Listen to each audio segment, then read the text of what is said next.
Hey guys! Hey guys, happy spring. It is the most gorgeous night out and we are planting up behind us our cottage garden, front area of our garden. Right now it looks like chaos because I just laid a ton of plants out. I'm processing what I want to put in there, but Sebastian can maybe show you all we have is 2 Gara on each side and a Fairy Trail Bride hydrangea that is kind of sad. It just had a hard time coming back from the winter, so I'm going to dig it up and put it in a pot, and then we're going to switch it with a bobo hydrangea, and Sebastian's going to help me make a decision because I have a lot of pretty things. I need help. Yes, and she wants all the pretty things all in one place at the same time. All of them. And so I just want to cram them in, but I know you can't do that. So we are going to make it cottagey looking. Again, it's in our front of our garden, and it trails around to the side, which is also cottagey garden. That's more planted up, but yes, we have a few things to add to it, but not as much. So let's show you the design. Holly laid it out. I'm just going to turn the camera around here. She has laid it out so much like a painter just grabs all their colors and gets a palette ready and going. She's like, let me just put this here, put that there, and then she asks me, and I'm like, let's think about spacing here. Yeah. And that's kind of what the video we wanted to chat about a little bit, is just the process of planting up a garden. I'd say the style we're going for is cottage with a little more structure, I'd say. And that's what I need help in, because I know it needs structure, and Sebastian's really good at showing me like what is good structure. So let me explain a little of my thought process.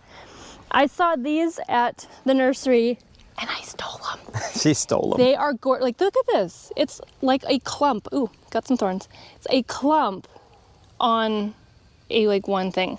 So I thought these would be pretty. I think they're like gonna make the effect of just constant covered blooms all the time. So I wanted to do a drift here. I might move the Gara back or something, but I want to base it off of that. And then we're gonna put the bobo hydrangea in the middle. We have a beautiful apricot rose looking that I got on clearance a couple years ago. It's gorgeous. We need to stake it up and straighten it, but it should be covered in blooms really, really soon. And we were going to put this, what is this name, Sebastian? Let's see, Berry Timeless Coral Bells Heuchera, which is known for its blooms. Most people keep them on and even use them for cut flowers. We actually got that one on accident by Walter's Gardens. We ordered, I can't remember, it was one of the Shasta daisies. It wasn't a Heuchera, yeah. No, we ordered a Shasta daisy and they accidentally sent us this instead, and then they ended up replacing it, which is absolutely fine. But the fun part is I got to learn more about this plant, because I wouldn't have purchased it or carried it at the nursery, I would have seen it and thought, that's pretty, but I don't think it'll sell. Yeah, and those of you that know Proven Winners spearmint, it's kind of like that, but I think even more so on the blooms.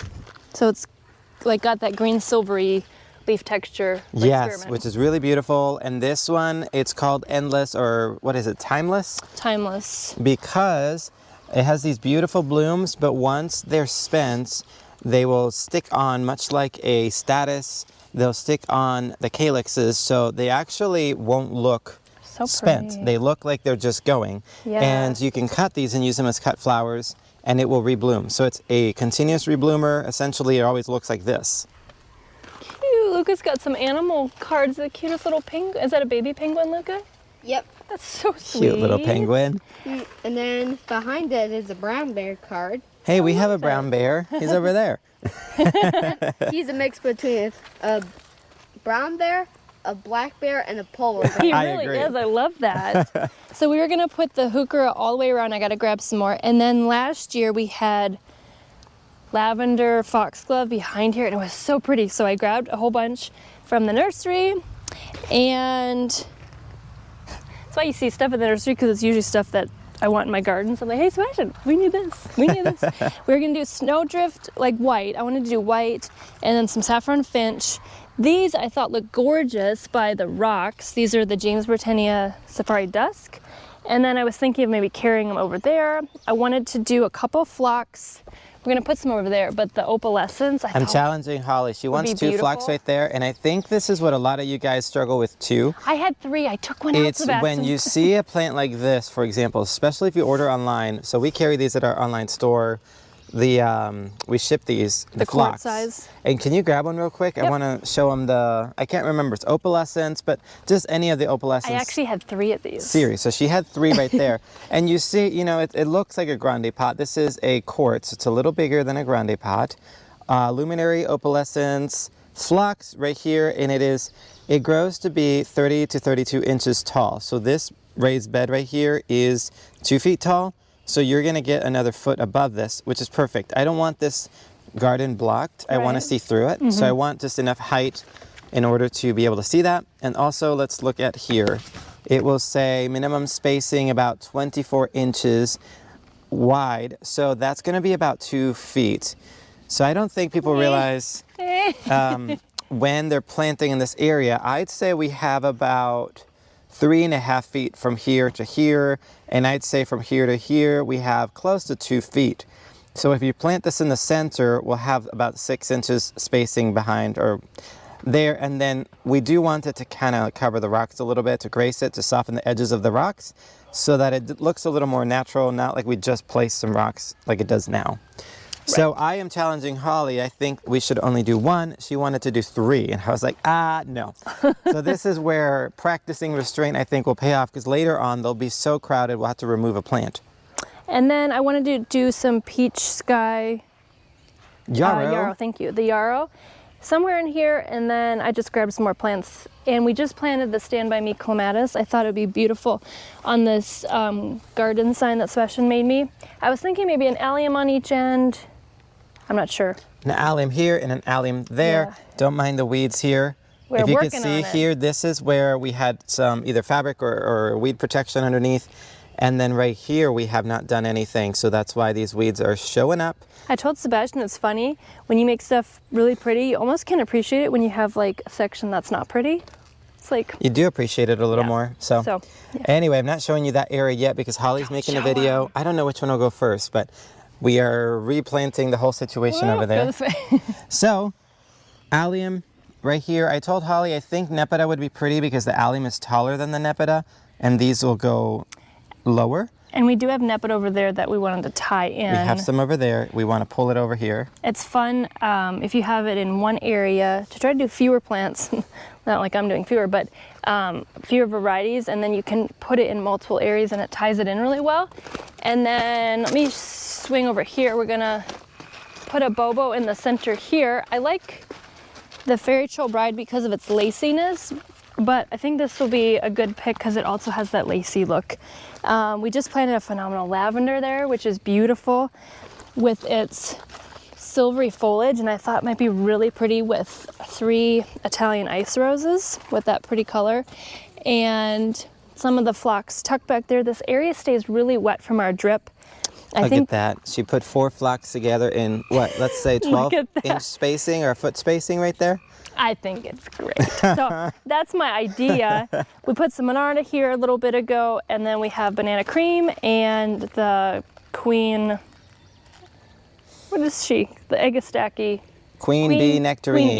Queen I think. nectarine. Yeah. Queen nectarine, yeah. And then some Wizard of Oz there, but.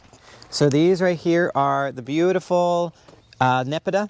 Right here, you can see when we drilled holes, some of the clay came up, so it's poking through. This was previously mulched. Look at these spring weeds coming already. Spring weeds are wanting to come up, so we're excited to plant all this.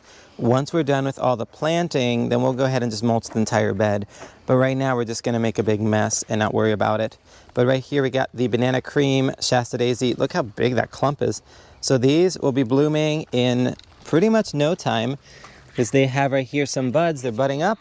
And the Queen Nectarine Agastache is starting to throw out some blooms as well. So we're gonna be able to see all 3 of these blooming around the same time. How fun will that Which will be beautiful. And that's kind of what I'm trying to get perennials to be blooming around the same time. These right here, we'll have to shear back at some point, and then they'll rebloom. And something that's really cool, I didn't realize we are in Greenville, South Carolina, 8B. These Shasta daisies stay evergreen for us, which is so cool, and the heuchera should too, so that would be fun to have some green during the cooler and winter months too. Yes, and I don't know what happened there. We're gonna see if that guy comes back. If not, we'll replace him. But we have more of the Shasta daisies, the banana cream at the nursery, so we might... It looks like a dandelion mixed in with a Shasta daisy. Yeah, so we might replace him. These two right here are Veronica's white wands. I want to make another drift eventually, but this year we got in at the nursery Wizard of Oz. the Wizard of Oz, which is purplish, which I like. So I might make a few. I want to get at least 3 white wands, maybe 5, and then do purple as well, a little drift. Yes. And then wherever, like right here, this area is all perennials. Wherever there's holes, I'm gonna start to put annuals just whenever, you know, because these are, it's like an orchestra. Somebody's gonna be singing and playing an instrument at a different time. So if we want blooms all the time, I'm just gonna sprinkle in some annuals at some point. And the main thing is I wanted just a lot of fun things, but I don't want it to look too crazy and busy and wild because we do have a lot of other flowers. So we're just gonna set the camera up, decide, move stuff, and plant. Let's do it. Awesome. All right, so far we're just kind of deciding on each plant placement. We moved the Gara from here, I don't know if you can see it from there, to back here. So it'll fill in this whole spot. It'll look nice and wispy. And we do want a little green border around it because it does have a cottagey feel. Gara does, but it's a little wild. And we decided to put the 3 oh so easy peasy roses in the front. I have the auger. This is the power planter auger. I can't remember, 28 inches long. This is the 4-inch, so it's for the grande pots. But if I have the quart here, I just wiggle it around a little bit more.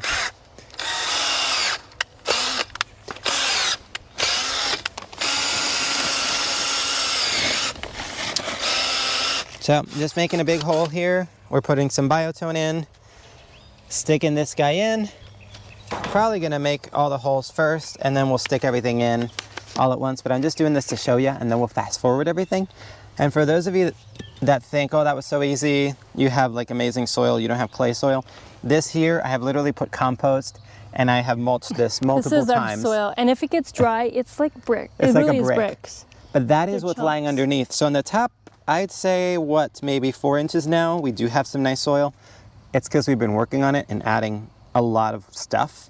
But the power planter makes it so much more doable because otherwise you have these big chunks you're trying to get through with the shovel. And I don't know that we'd be able to get this much in this amount of time without it. So we do carry these at our online store, setapartfarmandgardenshipnow.com, which is awesome. So we've partnered with them. Highly recommend. Yes. So check it out. But power planter, if you know about power planters, you know, it just makes it so easy. All right, so this is already fertilized. We're just gonna stick this guy right in, and then we're just gonna cover him back up. I'm gonna try to recycle this mulch that's laying around and these pieces of clay right here, trying to make it not visible. But we are gonna go back eventually and add some more clay. Yeah, not clay, mulch. I'm not adding more clay. All right. Show you guys the gorgeousness. Rose number 1 in, and then my method is I literally like to kick them aside.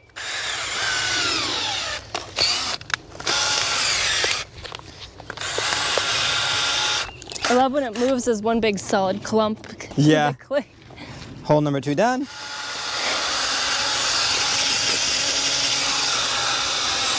Hole number 3 done. All right, so we're gonna get to planting, and we'll show you everything in a little bit. That's so exciting.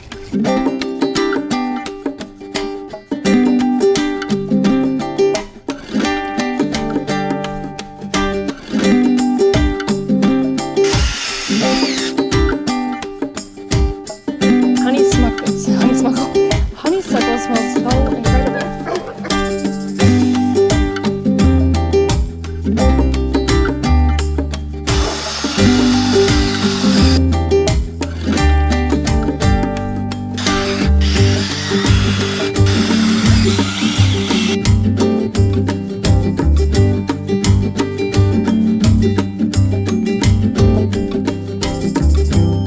Bear wants to play.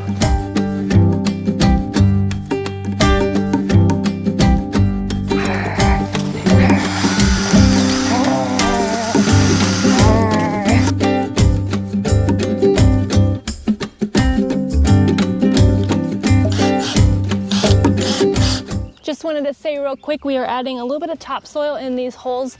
You don't want to add You don't want to dig a hole and then add compost or topsoil on the bottom because it'll create a wet area in the bottom. So if you mix it in, you're fine. So we're just mixing it in. All right, guys, we got everything almost planted. Sebastian is just finishing up. I apologize, our garden is a little weedy because we've been in the nursery. So behind it, you'll see extra green. But we got it all planted up and Sebastian's just finishing the last plants. We're gonna see if we can still get the ones planted around the corner, but it's looking so beautiful. It looks nice just to, like Sebastian said, not see the pots. It feels less chaotic, but it looks gorgeous. Okay, the sunset is gorgeous too. All right, so here where we have our rose tree on standard, that's a little tilted, we'll straighten it. We put the heuchera under it, which looks so dainty and beautiful. We back planted it with the Camelot Mix Foxglove. There, look how pretty those are. We have snowdrift in front. We just started planting with what we knew and then went from there, and it was pretty easy. And then we put the James Britannia around the rock, which looks so cute hugging that. It's really, I love that part. It's really gorgeous. And then we got, I think that was the first thing we might have put in with the roses. Yeah, is that what we did? Plant them pretty tight so that they make a little hedge. Yeah, I wanted a little hedge of them, so we got those in.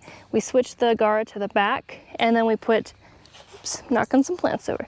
We put the saffron finch in front in a little swoop. We took some out because I have an area behind the fire pit up back there that I want to put them. So we put a couple luscious lemon lantana in.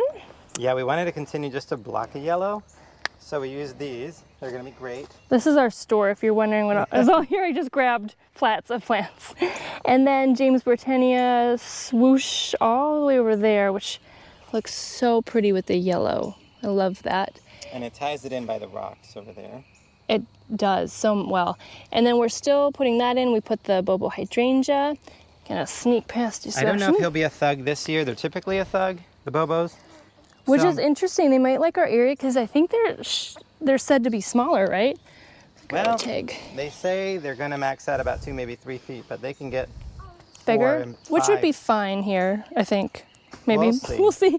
We put the peach sky yarrow around there, kept the Gara here. We stuck in one of the adorable Peter Cottontail yarrows, which bloom like beautiful baby's breath white blooms. Sebastian put 3 of the Serendipity allium here, and then a few of the cat's pajamas Nepeta. Where's the other one? Oh, there it is. Right there. Kind of blends in with the phlox a little bit.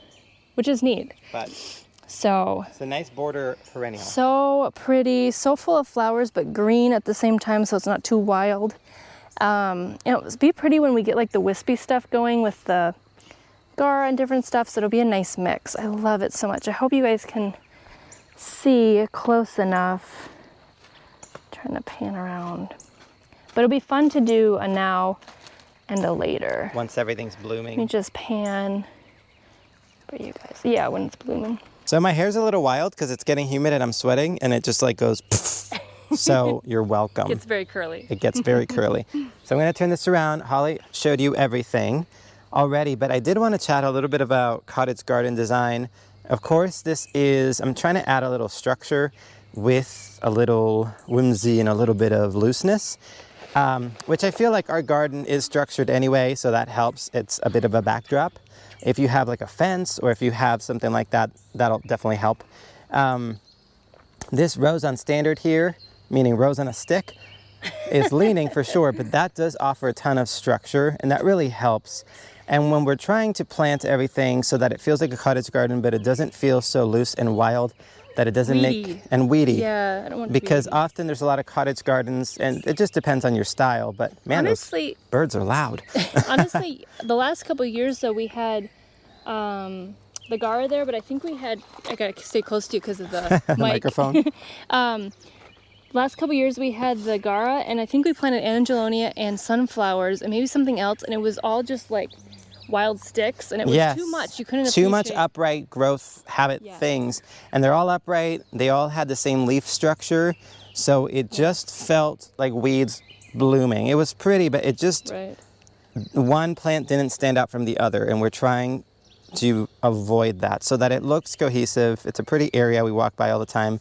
We do have over there, once we do those videos, a ton of color that's like really vibrant, really just kind of full looking. Which this Yes. looks muted in a good, like, And it this looks turned out toned like, down. yeah. And it has a little bit of a highlight from that yellow. If you can see, kind of everything stands out beautifully, and then the yellow's kind of like, little pop. And then the white really makes it pop too.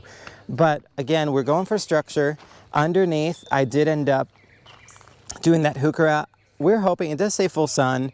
It says it's super heat tolerant, native to our area in the southeast here. So we're gonna test it and see if it fries up in our sun or if it stays really well. We're just gonna kind of, typically it's more shade tolerant, but we're gonna test it. I love just the looseness of the blooms, but the structure right here that this offers, I think it's beautiful. And the leaves are a little more, they're gonna be greenish silver, but they're bolder against with this waxy dark green leaf. Then we have, of course, the supertunias. We have the foxgloves, which are gonna be a height in the back.